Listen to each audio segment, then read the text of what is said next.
and Raja Ramanna Endowment Prize lecturer of JNCASR in 2003, among several other awards.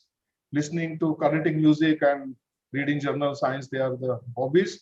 With this brief introduction, I will hand over or invite rather Professor Madhusudan to take over and start his lecture. Professor Madhusudan, please. Thank you very much, and thanks, Professor Kenneth and Dr. Subha Ghosh for inviting me to give this talk. Of course, it's always a pleasure to talk on the great Sir C.V. Raman. You know, as was already told, the Raman effect was discovered on 28th of February 1928, 93 years ago in Calcutta. Raman was awarded the Nobel Prize for Physics in 1930, just 2 years later. He was the first Asian to get the Nobel Prize for any branch of science.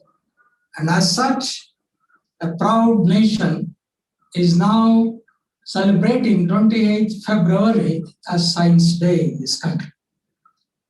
Of course, before I go to Raman, let me sort of generally talk about science and technology. We are living in a world in which most aspects of our life are now influenced by technology.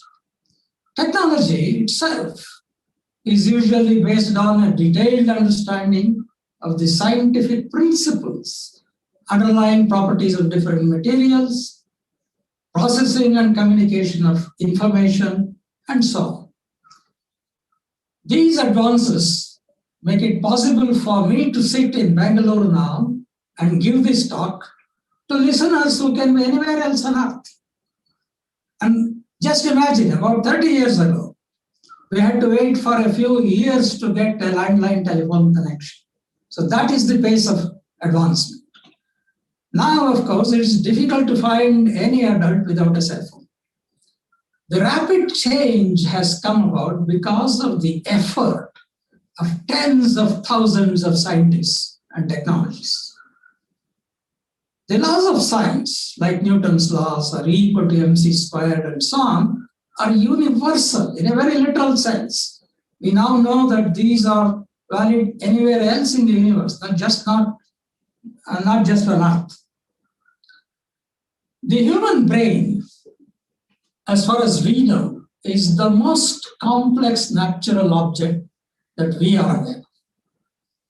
We all belong to this genus called Homo sapiens.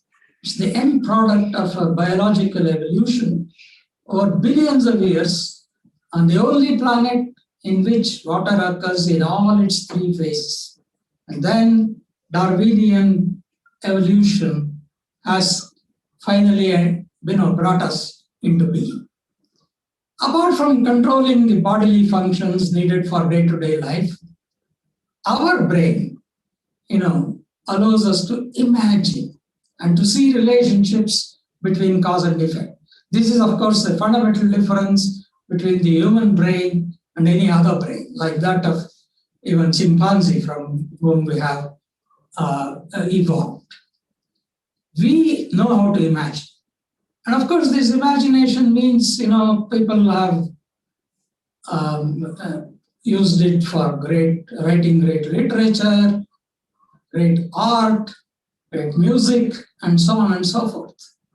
But then, in the past 400 or 500 years, we have also evolved science. And the uniqueness of science is that the results of our imagination can be tested, often quantitative, using mathematical relationships. Of course, this is very true of all physical sciences, and increasingly biological sciences have also adopted this because they are using the techniques which are developed for physical sciences. The other aspect that we have to bear in mind is that all human beings share 99.9% of our genes. Of course, one good example of this is COVID-19 has infected people in every country.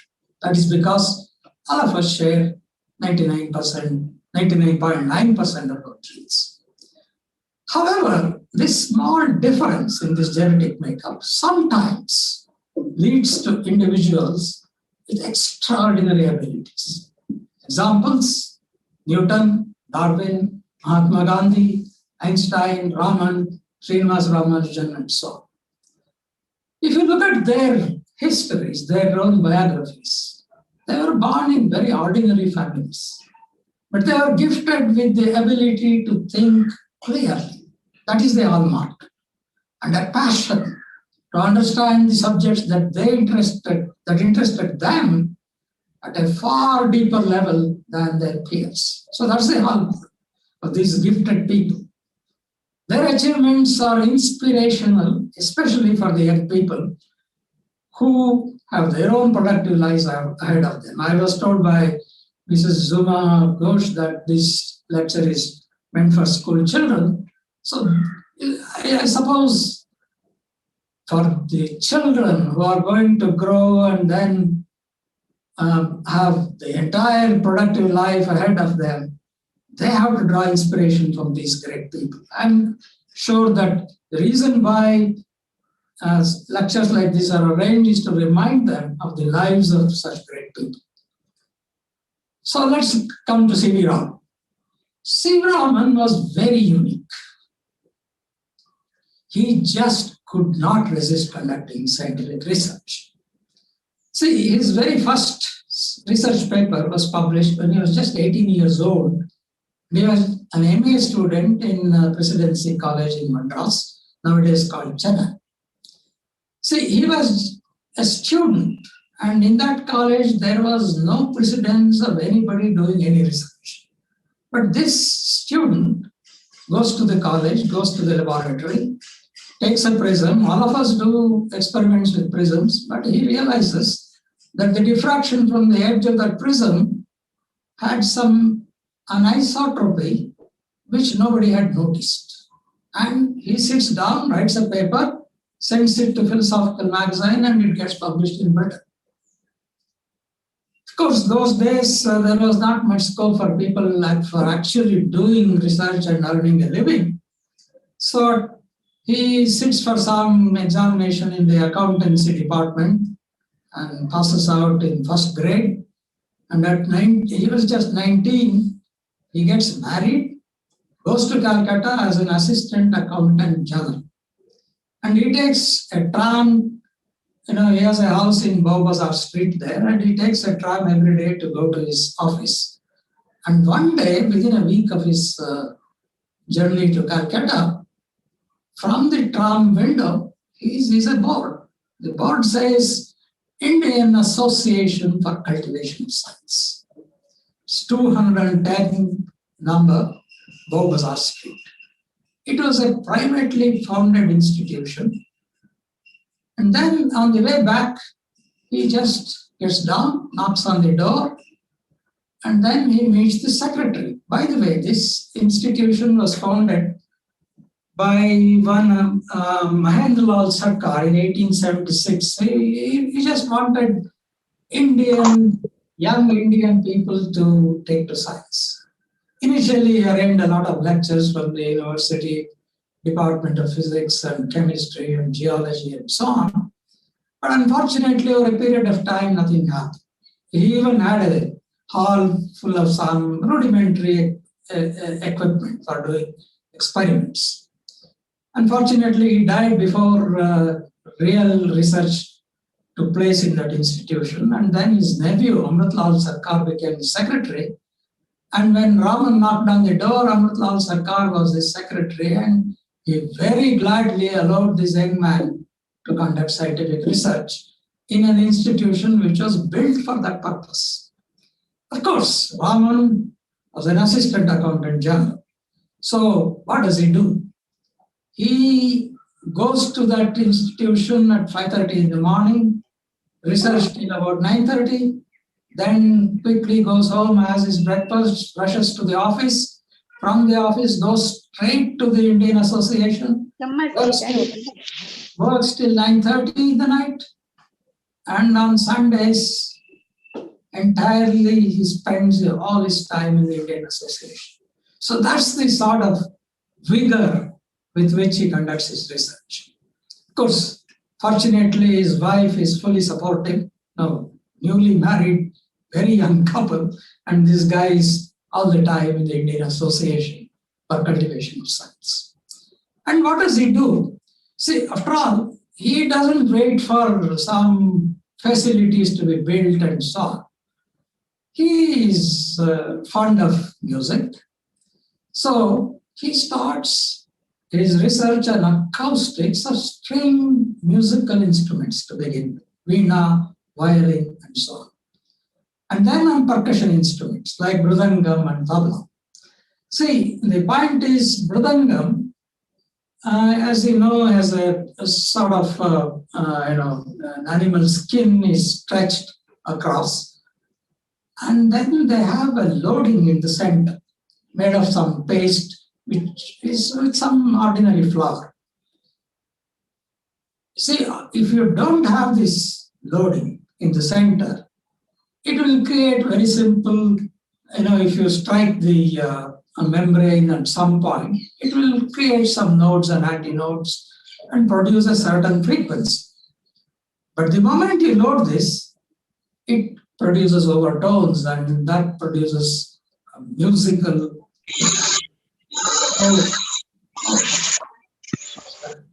Yes. Raman realizes that this is very special. So, though people had, over a long period of time, had understood what to do to get a musical tone purely by trial and error, Raman does experiments on that, publishes papers, and he becomes an expert on the musical instrument. This is, of course, an early photograph. Raman was 19 at this stage, just newly married. His wife's name is Lok Sundari Raman. So these are the sort of initial experiments, and tabla is available. So he borrows tabla, and perhaps he borrows mridangam. He does his experiments with sprinkling fine sand on it to find the nodes and antinodes and so on, and writes papers. So he's not going to wait for some fancy equipment for his experiment. So that is the spirit. Whatever you have, start your work.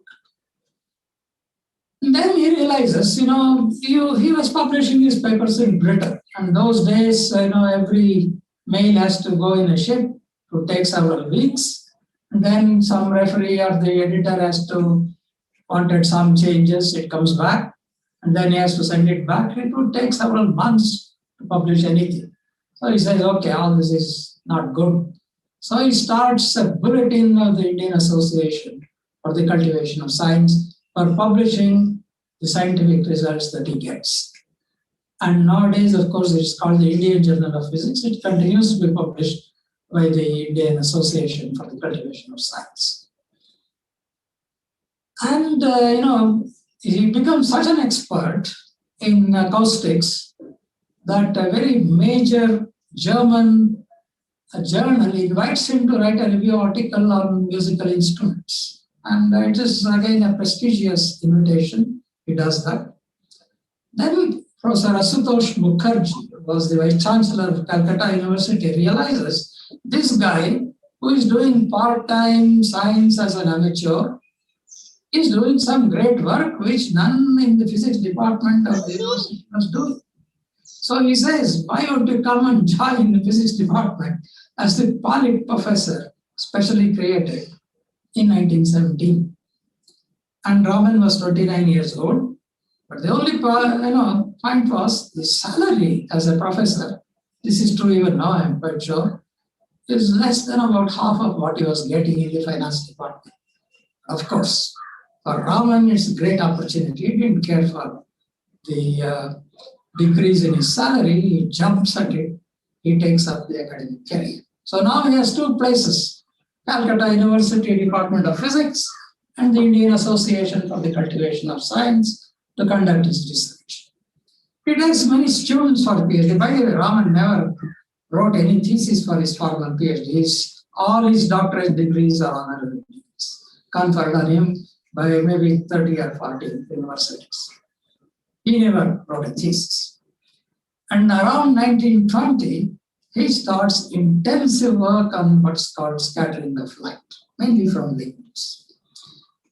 Now, the scattering of light arises due to what are known as density fluctuations. If you take air, for example, the density is never uniform. In some parts, the density is slightly more than the average, in some other parts, less than the average. These are the fluctuations. These causes changes in refractive index. In turn, any beam of light gets scattered. This scattering intensity, this was known since the days of famous British physicist called Rayleigh. This goes as 1 over wavelength lambda to the power 4. So it very sharply increases as the wavelength decreases.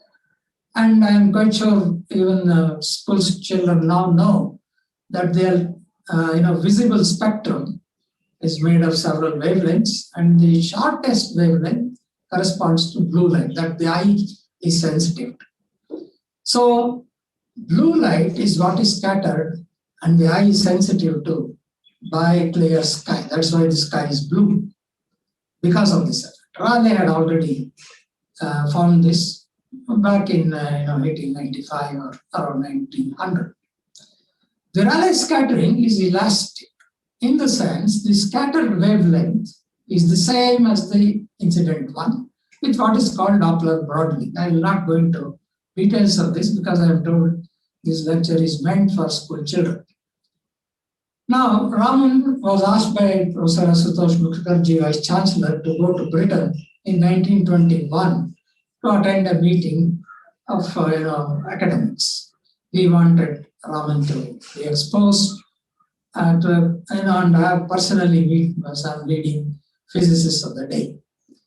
So he goes there, and then during the voyage, after all, he had to go by ship those days, he conducts experiments on the water in the Mediterranean Sea. He just doesn't sit and watch the Mediterranean Sea. He actually conducts experiments. And he proves that the ocean also looks blue because of light scattering.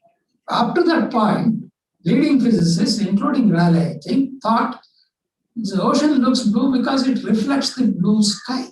What Raman proves is, it reflects the blue sky, but in addition, even water produces its own scatter and therefore adds to the blue hue. So it's a few more papers on this. And Raman also had a hunch by this time that there should be what is called an inelastic scattering.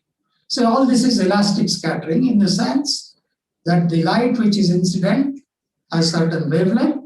The scattered beam also has the same wavelength. So that is elastic scattering. In an inelastic process, the wavelength changes. Of course, this was known in the X-ray region because just a few years earlier, such an effect was found in X-ray. And then Raman had the hunch, okay, this should happen even in the visible range.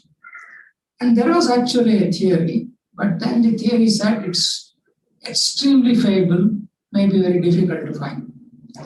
Of course, not for Raman. So Raman comes back, sets up series, he had by then several students. And from 1921 onwards, and it was a very vigorous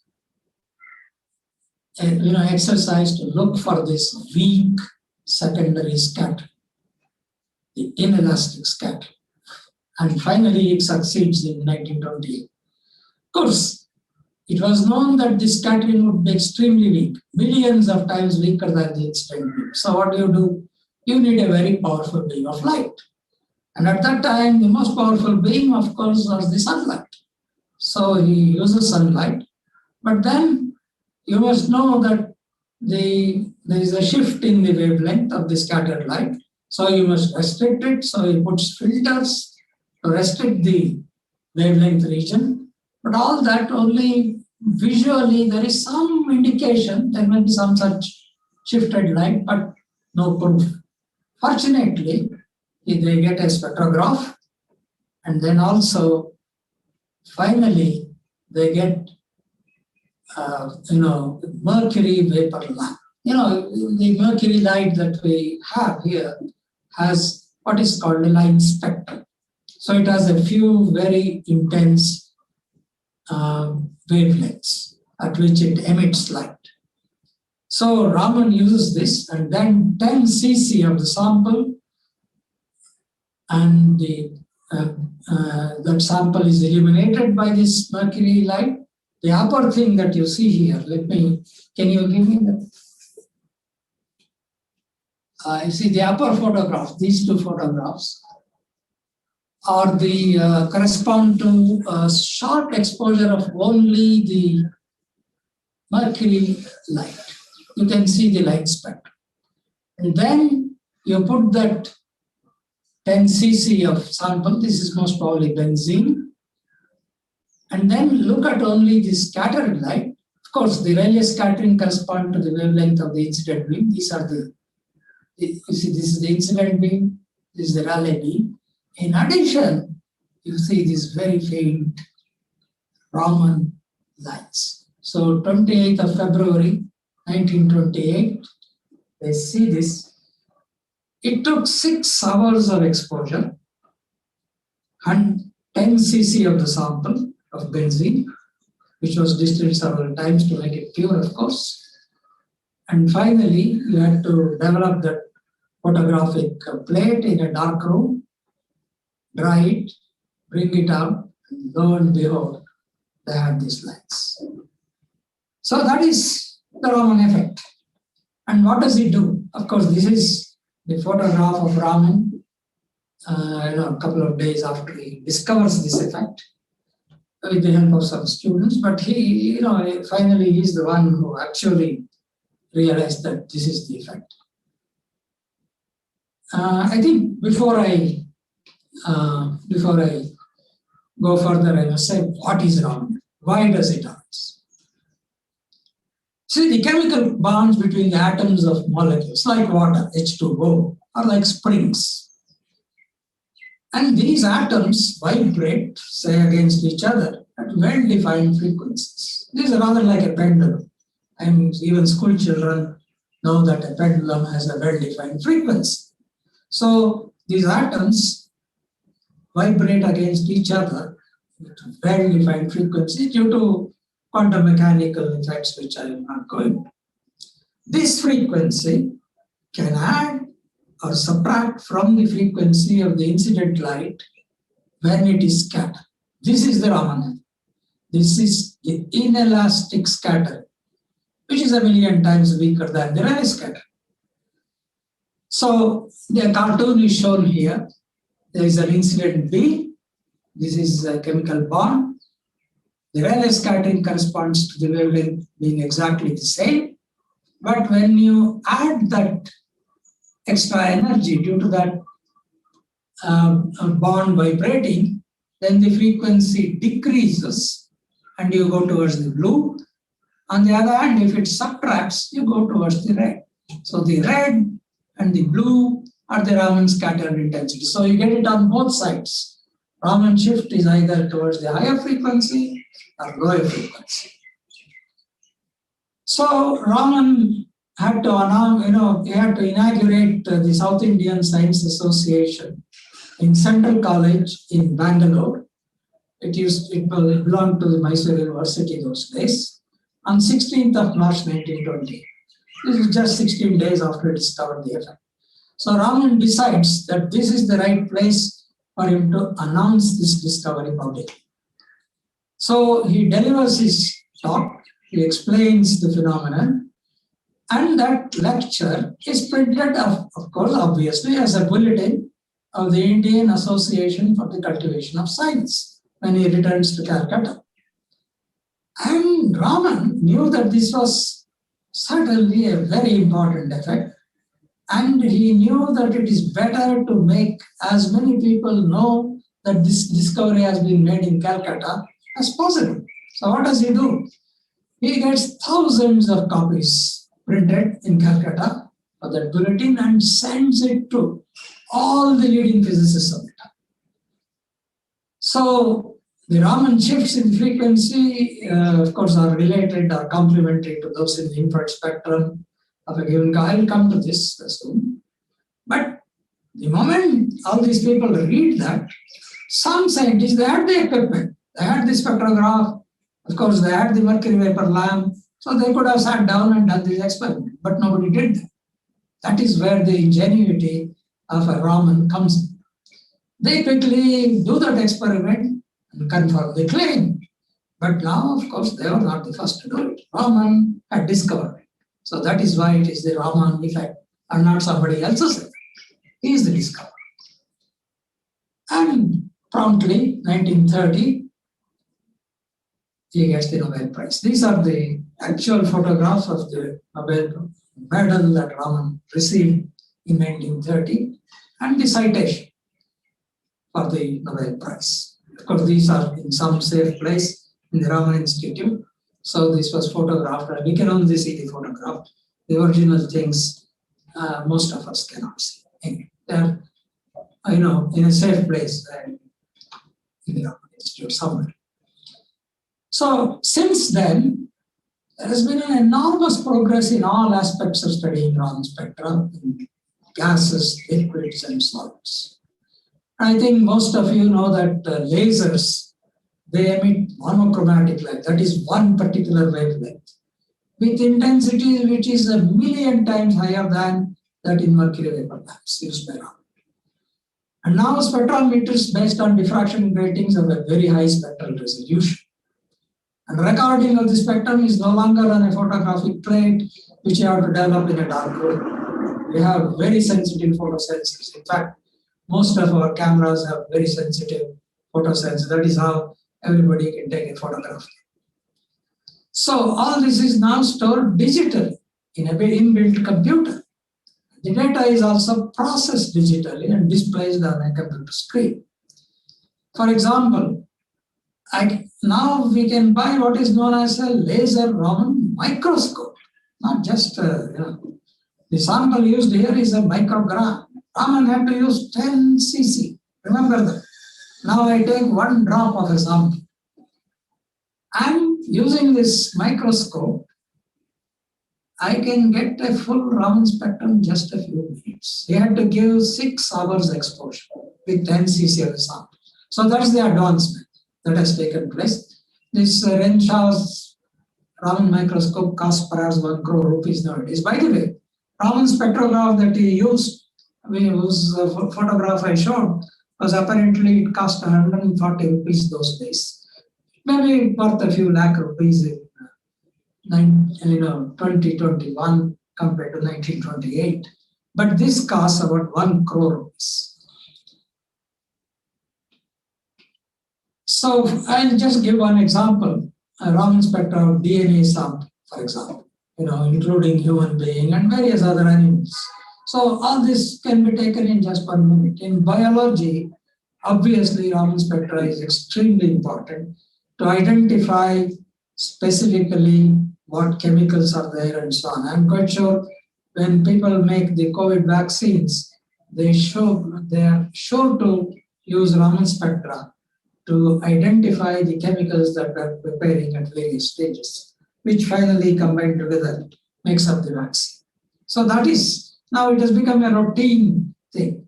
And I do not know, I don't think Raman could have, if he had patented it, most probably he would have become very rich, but anyway, that's not the case.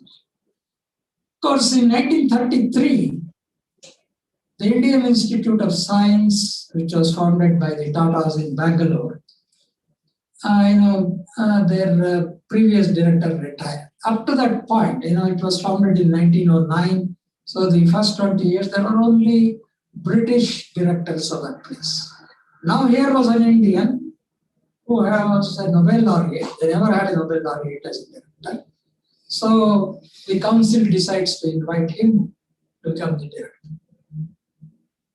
There is no physics department. There was only a few engineering departments, perhaps there was a chemistry department.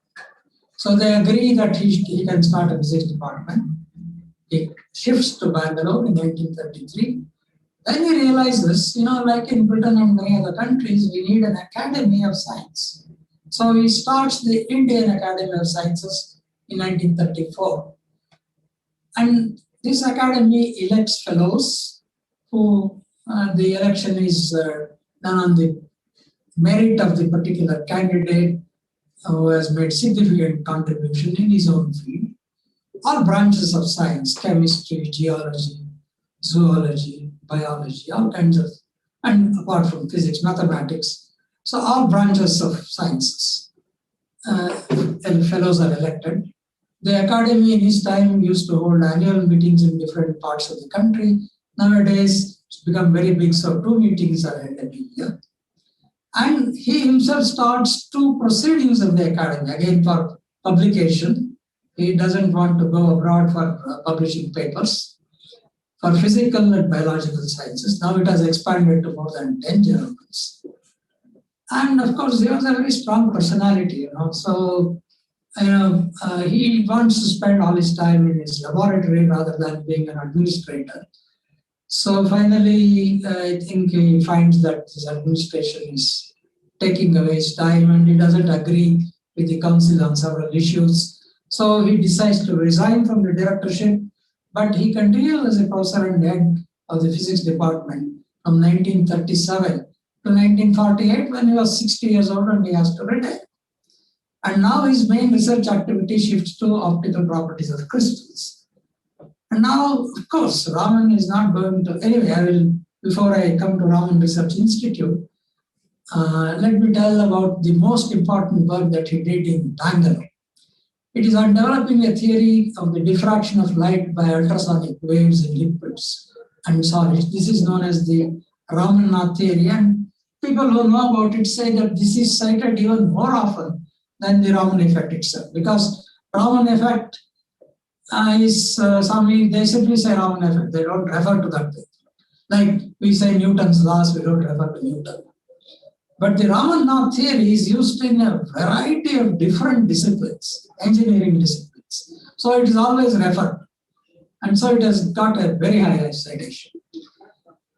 The point is, if you take a diffraction grating has an opaque screen in which there are a number of parallel, periodic, transparent areas. So the incident beam of light gets diffracted, and like from a prism, you get the spectrum. You see, nowadays, as I said, all spectrometers use diffraction gratings. One of the characteristics of this is there is what is called a first order spectrum. Then there is a second order spectrum, which is much weaker than the first order spectrum. And when ultrasonic waves pass through a liquid, ultrasonic waves are like sound waves which are beyond our frequency of hearing. The human ear is sensitive only up to about 20,000 hertz or 20,000 cycles per second. So something like 50,000 cycles per second, we cannot hear, some other animals can. These ultrasonic waves, when they pass through any liquid, these are what are known as periodic longitudinal waves, which create density maxima and minima continuously. So there's compression and rarefaction of the whatever medium through which they are passing. And this is how we hear. Finally, our ear is sensitive to these density variations, which is converted to an electrical signal which goes to the brain. And we hear them. You are hearing me because of these sound waves. Of course, ultrasonic waves we cannot hear, but it's simply a higher frequency sound wave. Now, when such a beam passes, it obviously looks like a diffraction grating. And lo and behold, it does have diffraction pattern if there is an incident light beam. There is only one problem. The secondary diffraction pattern is often weak, sometimes weaker, but often stronger than the primary diffraction beam. So this is not like a diffraction grating. Raman now realizes that the physics is somewhat different from the usual diffraction grating. You see, the variation in density means variation in refractive index, and he realizes if I send a plane wave, then through a denser medium, the refractive index is higher, the speed of light is lower, therefore it goes more slowly, the wave falls behind. On the other hand, the rarer part of the wave, sound wave, in which the refractive index is lower, the speed is larger, so the wave itself gets corrugated. Now, diffraction from such a corrugated beam is very different from diffraction from a beam where you have either light or no light. And this requires, a very strong mathematical analysis. Nagendra Nath was his PhD student, was very good at it. So Raman assigns this problem to him and they solve it. And it is used nowadays in all kinds of places where there are electron waves, for example, and acoustic modulators and so on. Anyway, so this is his most important work which he does in Bangalore. Now, he has to retire in 1948, so he wants to have a place where he can continue his research. In the meantime, Krishnadevaraja Vadeyar, the Maharaja of Mysore, was very happy that Raman was settling down in Bangalore. So he gives several acres of land to the Indian Academy of Sciences. And he also confers the title Raja Sabha Bhushan. See, what you see here is a photograph of Raman with all that regalia. The turban is now silk turban, and the Maharaja has given him a necklace. And you can see that the palace emblem is right there, hanging in that pendant. But of course, Raman's interest is in a crystal. He holds a large quartz crystal, which is in our museum. And even now you can see that particular crystal. And then Raman buys some additional land, another 5 acres adjacent for about 3 lakh rupees those days. Now it perhaps costs 100 crore rupees. And builds the Raman Research Institute. Starts building it in 1946. And by 1948, you see the main building, a photograph of this building in 1949. It was more or less completed. Raman's office is here, the director's office. There is a museum in those halls. There is an auditorium there where lectures are held. And this is the portico. And there are some labs and museums in the other part of the building. And this is only one building. He builds 2 more buildings, one for workshop and a 3rd building for spectroscopic studies. So as soon as he retires, he walks into this place, continues with his research. Now he continues to take students there. In the Indian Institute of Science, he had taken several students, like in Calcutta. But after even he retires, he takes several students, 5 or 6, take their PhD from, working under him in the Raman Research Institute. Of course, his main interest now is on crystals. Crystals have 3-dimensional periodic arrangement of atoms and molecules. It's known since the end of the 19th century that there are only 14 possible Brovai lattices, as they are called. And I give you an example of 2 ice crystals. They look very different, but there is one thing common. That is that 6-fold symmetry. That is because these belong to a Brovai lattice called hexagonal symmetry. So the hexagonal crystal gives us this hexagonal symmetry. So all properties depend upon this symmetry of the crystal. And Raman starts, and his students, of course, start studying a variety of crystals in the Raman Research Institute. And one particular crystal attracts his attention, that is diamond. Carbon is the lightest tetravalent element. Silicon and germanium are the next 2 heavier ones. Silicon, everybody is familiar with. All computers are made of transistors which make use of silicon. Carbon naturally occurs in 2 very dissimilar forms. Diamond, sparkling, very expensive. The other thing is graphite, which you can buy in tons for the money you pay for 1 little crystal of diamond. Diamond is made of single CC bonds in a tetrahedrally coordinated structure, as in the case of silicon, but the band gap is very large. Diamond is not a semiconductor at room temperature, only it is a semiconductor at very high temperatures. It's extremely hard and transparent, but Raman does a variety of studies, both spectroscopic, optical, and its hardness. And when diamond is doped with some chemicals, it changes color. So he studies all of that with his students. He calls it the king of crystals. On the other hand, graphite has a layered structure with hybridized what are called aromatic bonds between carbon atoms in layers. This gives rise to an in-layer electrical conductivity. That's why it is dark to look at. And interaction between layers is rather weak. And perhaps many of you now know that a single layer of this is called graphene, and that has very exotic properties. And in the past few years, that has become a subject of intense study. Of course, Raman was also fascinated by colors, especially in the last couple of decades of his life.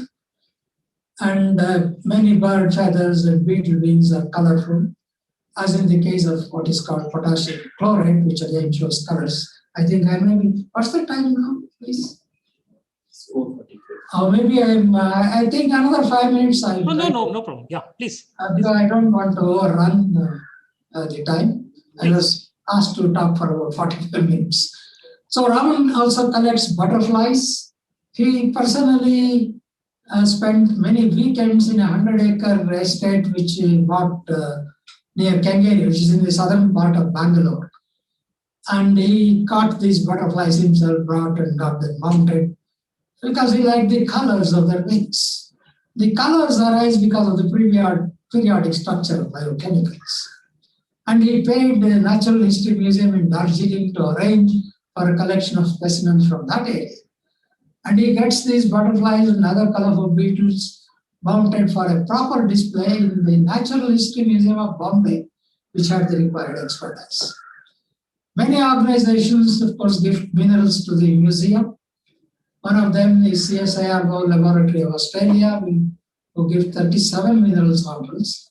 And Raman replies to one of them, gifted these minerals in the following fashion. It's in his own words.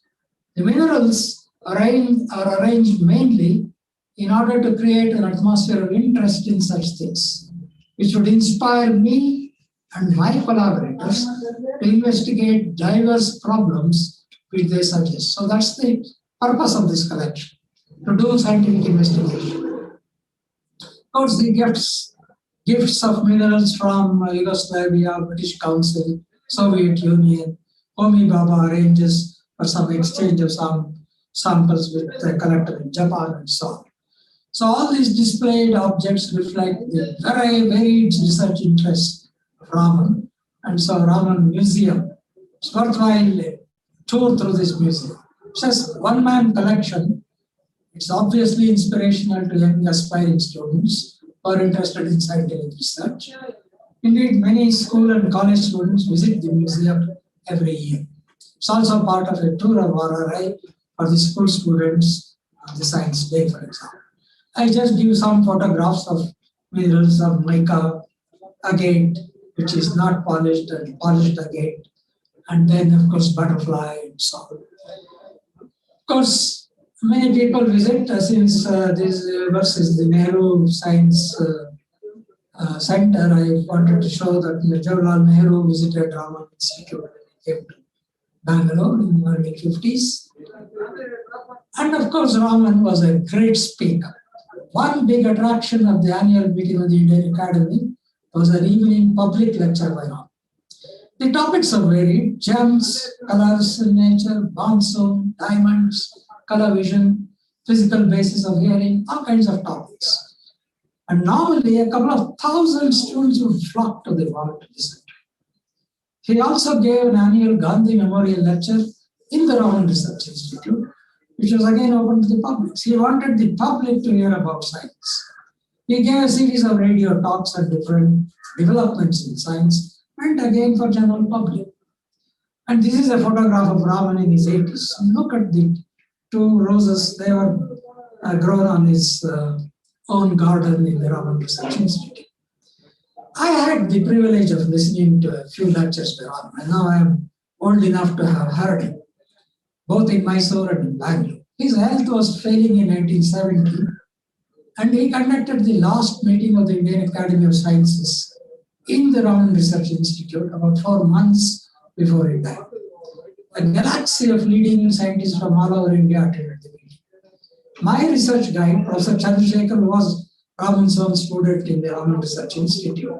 he gave a talk on, invited talk actually, on liquid crystals. And he in turn asked me to give an addendum to his lecture on some chemical aspects of the structures of these compounds. So I was thrilled to be talking in front of Raman. Of course, I was even more thrilled when Raman actually asked me several questions. It was really, it was a thrilling experience. Unfortunately, 4 months later, he passed away.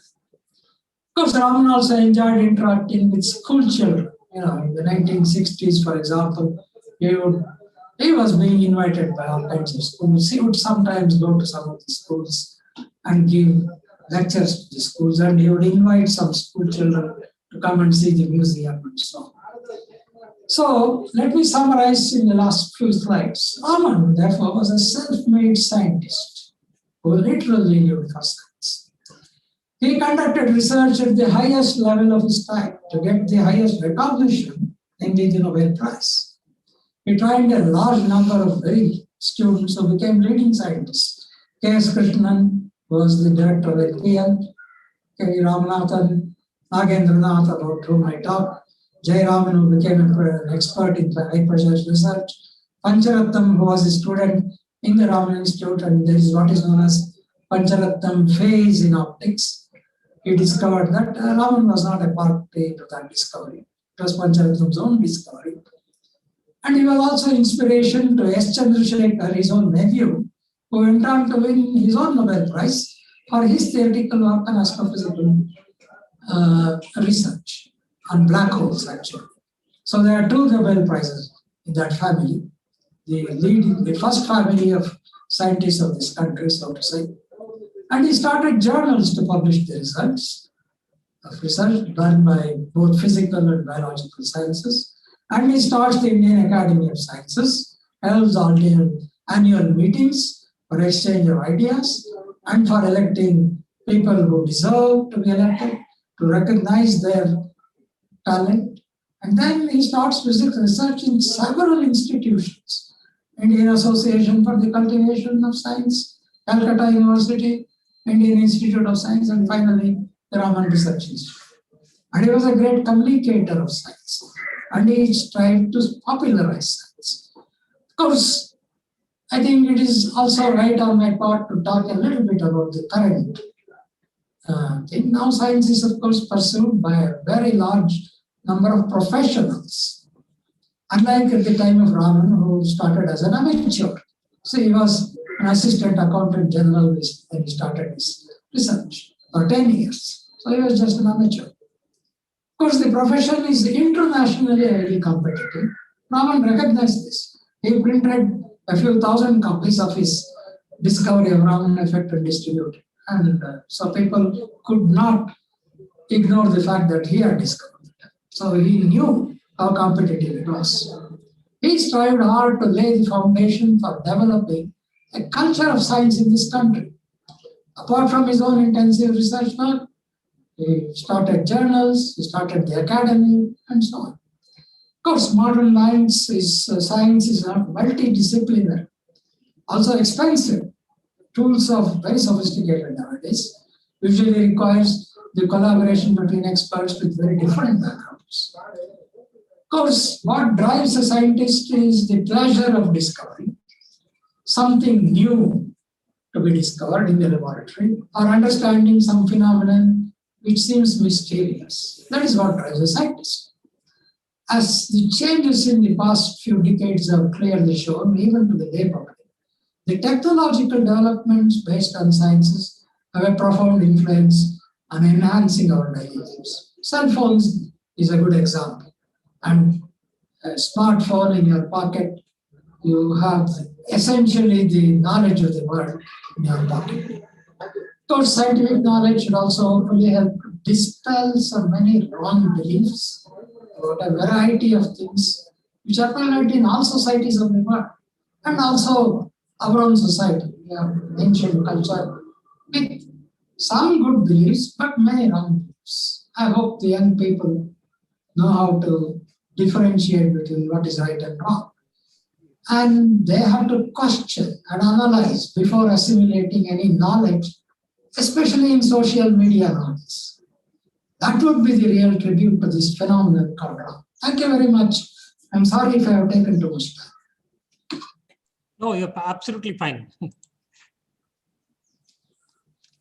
So, Do you have I some hope- questions? Oh, sure. Yeah. I'll try to answer if I know the answer. Sir, yeah, there is one question Yeah. from Kajal Merlani. Why he decided to use benzene? Can you suggest any reading article on this? You see, the Raman's original piece, if you go to Google search and see Raman effect, probably you will find many papers. I don't know whether the original paper is freely available, but you can always write to the Raman Research Institute, either to the library or to the administrative officer. He will arrange to send you a copy of his original paper, most probably. See, benzene was chosen because benzene is a very symmetric molecule. It's got 6 carbon atoms, and therefore the strength of the Raman line is very strong because there are 6 equivalent CH bonds. It is C6H6. So there are C6 CH bonds. Therefore, all of them have the same frequency of oscillation. So it adds to the strength of the Raman line. So if you had chosen some other thing, maybe you should have given 10 hours exposure time. With benzene, 6 hours was enough. Okay. We have some people inside the Zoom meeting also. If anyone is willing to ask a question, they can raise hand, and then perhaps we can allow them to ask questions. Anyone in this group? Okay, sir. Just meanwhile, if somebody is coming, then if we generally say this Compton scattering and Raman scattering, means in Compton scattering it is one side normally it goes, on Raman scattering, as you have said, on both sides of or incident light. So how it makes, how we can say it is different than Compton scattering? Compton scattering, as you know, it's from nuclear, it's the innermost electron levels which are close to the nucleus. Yeah, for X-rays and all that too. Yeah, so in the X-ray region. And the process is actually, phenomenon is quite different. Whereas Raman scattering is it's a real scattering arising due to a coupling between the density fluctuation, which creates the Rayleigh scattering. The density fluctuation gives rise to the refractive index variation that gives rise to scattering. And this frequency of oscillation of the molecules, the atoms in the molecules, couples to them. That is why it's a very weak scattering. And that can either give up some energy to the Rayleigh line or take some energy from there. Therefore, it occurs on both sides. Whereas the Compton scattering, it goes only on one side because it couples into only one direction. So one more question. Yeah, okay. If you want to show it to the students, particularly because once I visited TIFR and got opportunity to see an experiment where they were having a laser beam and some liquid was there, and after passing that shifting of, as normally the Raman effect will show that change in color of that. If you want to reproduce in Science Center and show it as a demonstration, is it possible now? Because we have lasers, so which liquid we should use, or what kind of experimental arrangement will be better? No, I think you, apart from having a laser, you must have some dispersive, like a spectrograph. Okay. Because the frequency changes. Yeah. The only way of seeing that is through a spectrograph, most probably diffraction, which makes use of a diffraction grating nowadays. And if you have a spectrometer or a spectrograph, it may be possible, but of course, if you use a laser, it's never a good idea to look at it directly. Maybe it can be seen only on a computer monitor, most probably. In which case, probably it's possible to show it. Because laser is so intense that it can be dangerous to look at it directly. Because it's very close to the primary beam. the Raman scattering is very close. So the primary beam also comes through. So one has to be really careful in viewing it directly. Okay. Actually, in one experiment, somebody came from, he works with, H.C. Verma, Professor H.C. Verma, and he showed in one of our workshop, he had one prism, and in that prism, he was using a laser. And yeah, if you have a prism is, Raman used only as prism spectrograph. When Raman did this experiment 93 years ago, there were no diffraction grating spectrographs yet. But he said only few prism can show that effect, whether it is no. impurity or... It should be somewhat big so that the dispersion is... You see, this is very close to the incident beam. So if it has to have a good separation, your dispersion should be large. Bigger the prism, the better the dispersion. With monochromatic light, sir. Yeah, the light is monochromatic, but then the wavelength shift is so small. If you want to see it as a spatially separated thing, what is called the dispersion of the spectrograph should be large. And the bigger the prism, the larger the dispersion. So you need a big prism. On the other hand, I think modern days, the diffraction gratings give you a fairly large dispersion. And maybe in places like TAFR, they may have a very good spectrographs. So if they're sort of retiring any of those spectrographs, you can ask them to donate it to you and then set up.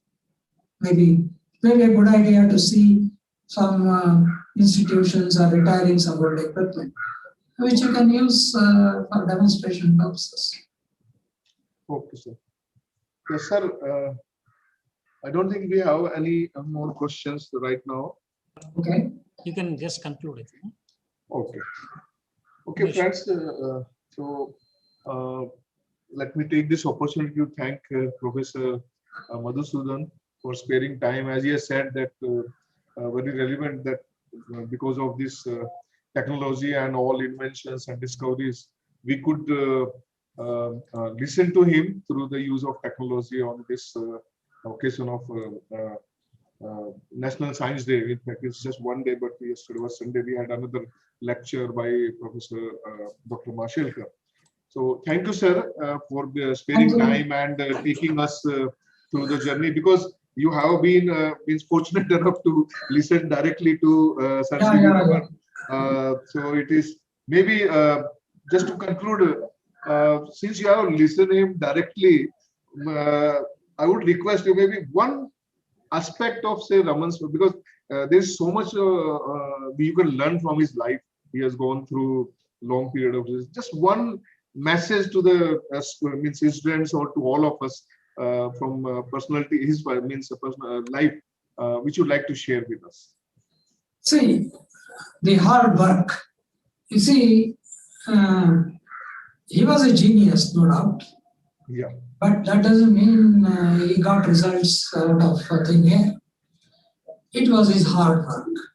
That's why I said, when he started working as an amateur in the Indian Association for Cultivation of Science, he spent 3 hours in the morning before he started his accountancy work, and then 3 hours in the night every day. Whole of Sundays he spent in the association, and he conducted his research. So it is his intense passion for his work. See, these guys, for example, take Einstein. He was sitting in a patent office and he shook the world of physics. But at home, I am told, I've seen some of his biographies, he would work till 2 a.m. or 3 a.m. working on his equations. So it is the intense connection with what you are doing, your hard work that you are putting forth to advance your particular field. That is the important thing. So nothing comes without hard work, especially great results like the Raman effect or the theory of relativity, or something like that. It is hard work. Plus, Hard work is the and key to the success. Yeah. yeah, that is the key. So, you know, intellectual laziness will not lead you anywhere. Intellectually, you have to be engaged by heart. So that is the real message. Okay. Thank you, sir. Thank you very Okay. much. So, Yes, sir. thank you very much. Wish you all the best. Thank you so much, sir. Thank you, sir. Right. So, thank you. It's very kind of you. So.